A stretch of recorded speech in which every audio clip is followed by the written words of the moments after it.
Hoje, no Café Literário, a gente recebe o desembargador federal Ney Belo. Ney Belo é professor universitário, colaborador da nossa instituição de ensino, pesquisador e um ávido leitor, com muitas referências nacionais e internacionais para partilhar conosco. Meu nome é Ana Tereza e esse é o Café Literário.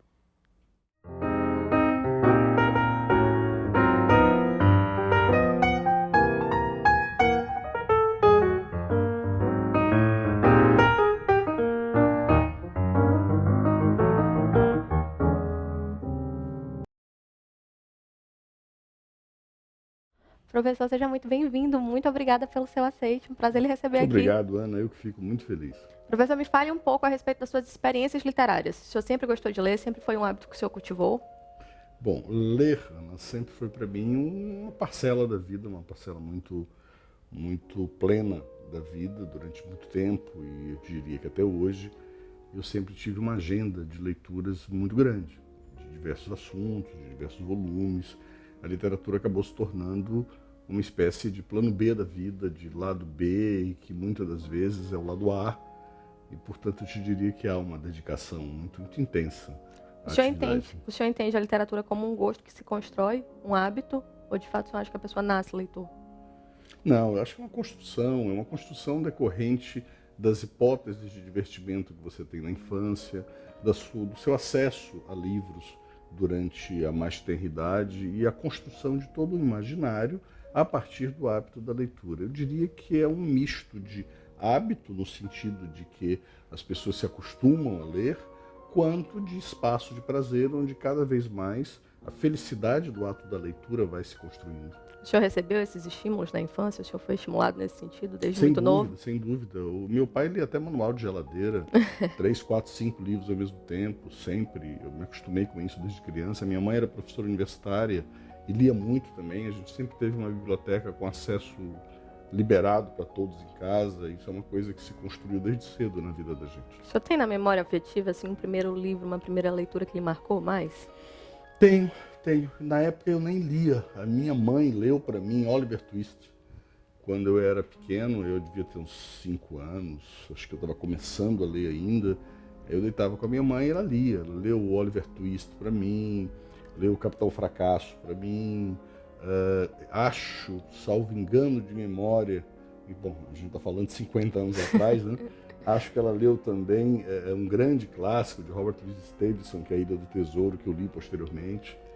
Mas o Oliver Twist é uma marcação assim, de um determinado tempo, porque eu me lembro das cenas de estar deitado com ela e ela lendo o livro para mim de noite antes de dormir, isso eu lembro muito. Passamos para a fase em que o senhor começou a escolher as suas próprias leituras. Existe algum clássico, algum livro que marcou esse período? Alguma escolha sua que foi, de repente, um divisor de águas nesse universo da literatura? Na infância, eu diria que Robert Louis Stevenson, Raptado, A Ilha do Tesouro, toda essa literatura de aventura, eu gostava muito, isso me encantava muito. Na sequência, um pouco de Agatha Christie. Eu li quase tudo de Agatha Christie nessa época, e isso marcou um tanto quanto a minha pré-adolescência enquanto leitor. Depois aconteceram coisas mais clássicas, ou coisas mais profundas, ou alguns livros um pouco mais densos. É engraçado o senhor falar sobre profundidade, porque a Agatha Christie, num primeiro momento, ela pode parecer uma leitura mais suave, mas ela traz uma acuidade de vocabulário sensacional, não é? Ela tem um linguajar muito próprio. E, além disso, para quem lê Agatha Christie muito cedo, você vai construindo uma personalidade literária muito apurada, muito polida. O senhor sente que teve esse impacto na sua vida? Sinto, mas eu tenho mais lembrança do impacto da Agatha Christie com a minha filha.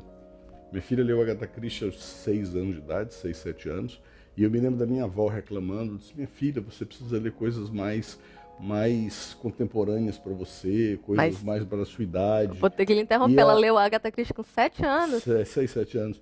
E a Ludmila virava e dizia o seguinte, mas vó, Harry Potter, no último Harry Potter, número 4 na época, morreram 6 pessoas.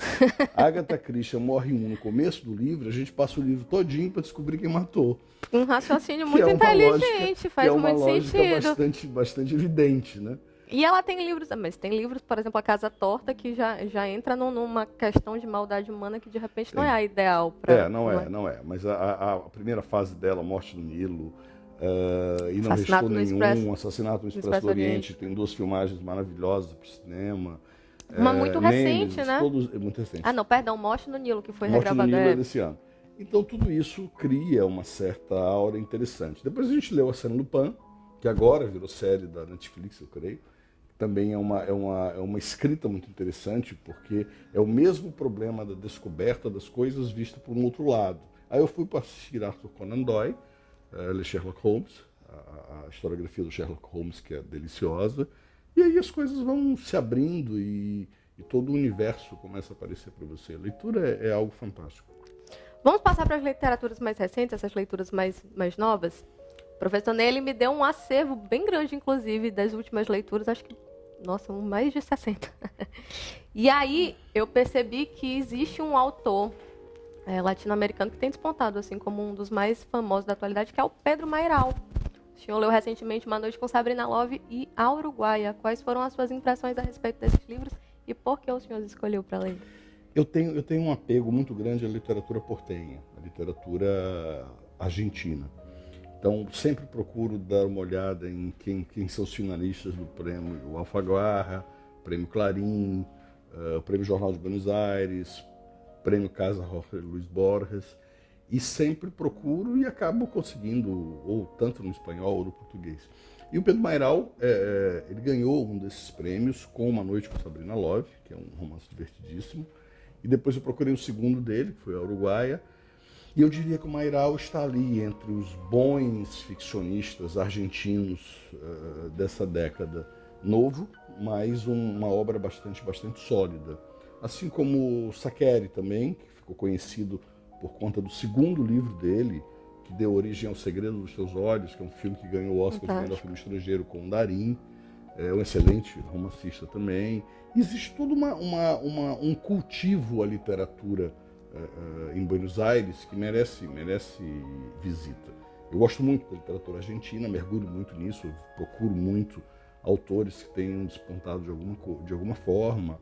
A Agustina Basterrica, que ganhou o prêmio há 2 anos atrás com Um Cadáver Esquisito, que não tem tradução ainda, mas é um excelente livro também.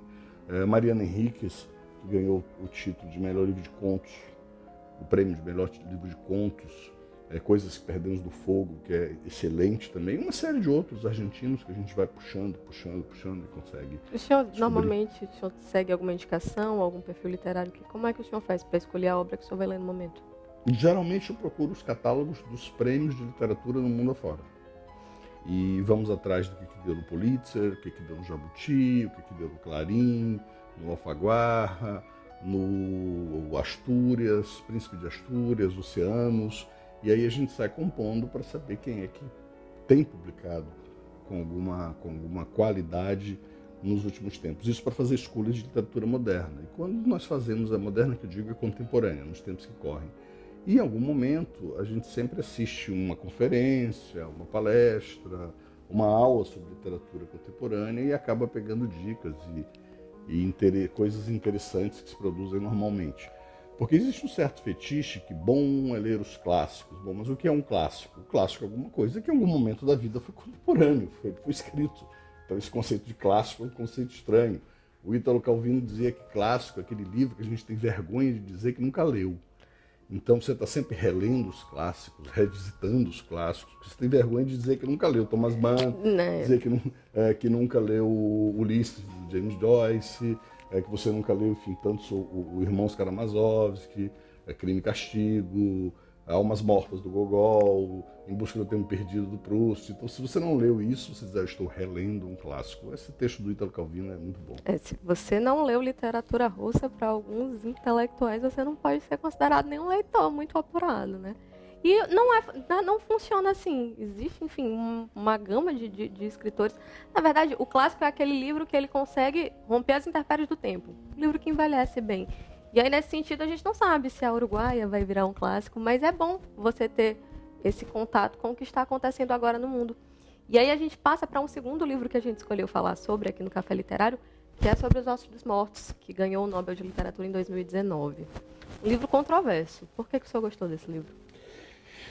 Eu gostei da forma descritiva que a polonesa faz, primeiro prêmio Nobel da Polônia, em literatura, que ela faz do entorno. Ela traz para a gente uma descrição da vida interiorana polonesa que não nos chega de maneira nenhuma. Então, esse é o primeiro aspecto. Ele tem um elemento descritivo que me pareceu extremamente interessante. Não que um grande livro descritivo possa ter a honra de chegar ao Nobel, mas ela tem uma dimensão descritiva bastante interessante. Segundo, ela trabalha com elementos de psicologia, principalmente voltado à proteção dos animais ou à preocupação com a natureza, que é muito comum em regiões da Europa e leste europeu, enfim, e ela consegue descrever isso, a Olga consegue descrever isso de uma maneira muito rica. E a trama é um pouco psicológica, porque você não percebe como você constrói a partir do ponto de vista de quem pratica os atos, você não consegue entender no começo, e aqui eu vou dar um ligeiro spoiler, que a agressora, digamos assim, a assassina é ela própria, a própria narradora. É um pouco parecido com A Volta do Parafuso. É um pouco parecido com a literatura, em que o ponto de vista do narrador ele é um pouco obnubilado, exatamente porque ele não mostra o que é na realidade, e você tem que fazer deduções a partir da construção da própria narrativa. Então ela constrói um livro muito interessante, tanto no aspecto descritivo quanto na caracterização dos personagens. Eu gostei. E aí, nesse sentido, é engraçado como as suas literaturas elas se interligam, porque a Uruguaia também ele é escrito em primeira pessoa, então, obviamente, é um livro completamente parcial. No começo, é sabido de que quem começa a ler Uruguaia tem certas ressalvas em relação ao Lucas, ao protagonista, mas no decorrer do livro, ele vai ganhando a nossa afeição. E aí, quando a gente pega um protagonista tipo Lucas, que é um colecionador de fracassos, e a gente compara com heróis literários, o senhor se sente mais próximo desse homem sabidamente falho? O senhor acha que esse viés humanizado de um protagonista, ele deixa que o leitor se sinta mais próximo daquele livro? Isso é uma tendência que começa com os russos, né?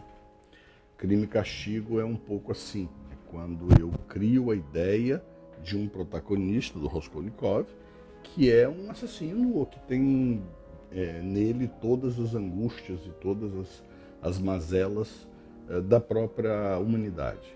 Então, quando eu humanizo e trago para perto o protagonista, isso tem dois elementos. Um é um certo desprezo que você tem pela mundanidade, e o outro é um certo reconhecimento. Eu também tenho esses sentimentos, eu também tenho esse tipo de fraqueza, de fragilidade, de desejo, de medo, de busca. E isso tem no leitor um aspecto bastante interessante, porque são dois elementos da literatura que eles trabalham um pouco antiteticamente. O do reconhecimento da aspiração. Eu quero ser como esse protagonista, é uma coisa. Eu sou igual, mundanamente falando, a esse outro protagonista. Isso faz uma diferenciação, que é uma diferenciação bem interessante e faz a literatura ser rica exatamente por isso. E à medida que você percebe os erros do outro, nem que seja de um personagem fictício, você fica mais cauteloso, na verdade, você sente mais compaixão em relação aos próprios erros, né? As próprias falhas. Professor, o senhor tem um clássico preferido? O livro que eu li mais vezes foi 100 Anos de Solidão, de Gabriel Garcia Marques, que eu devo ter lido umas 4 ou 5 vezes. Por quê? Porque eu gosto da construção metafórica que ele faz da América Latina. Como ele metaforiza uma série de perfis ricos da América Latina, como ele conta a história do continente, de certa maneira, a partir das guerras dos Buendia, e trata de todas as mazelas psicológicas dessa construção do homem latino-americano, a partir de um laboratório que ele chama de Macondo. Eu acho um livro genial, absolutamente genial. Acho que é uma construção do Gabriel Garcia Marques única, infilmável, com perdão do neologismo, tanto é que nunca se fez uma filmagem de 100 Anos de Solidão minimamente razoável, mas para mim ele é o grande clássico da América Latina, é um livro que eu mais vezes li. E aqui eu quebro o protocolo para dizer que foi um prazer partilhar com o senhor, que Imagina. Foi meu professor na Universidade Federal do Maranhão. Me sinto muito enriquecida nessa nossa troca. Tenho certeza que quem nos assiste também vai ficar com o mesmo sentimento. Eu fico feliz. Muito obrigada pela sua presença. De Agatha Christie a Gabriel Garcia Marques, passando por Pedro Mairal, Itamar Vieira, Dostoiévski, Esse foi o Café Literário com o desembargador federal Ney Belo, que nos deu o privilégio de ter acesso a um pedaço da sua vasta literatura. Esse foi o Café Literário e eu te espero no próximo.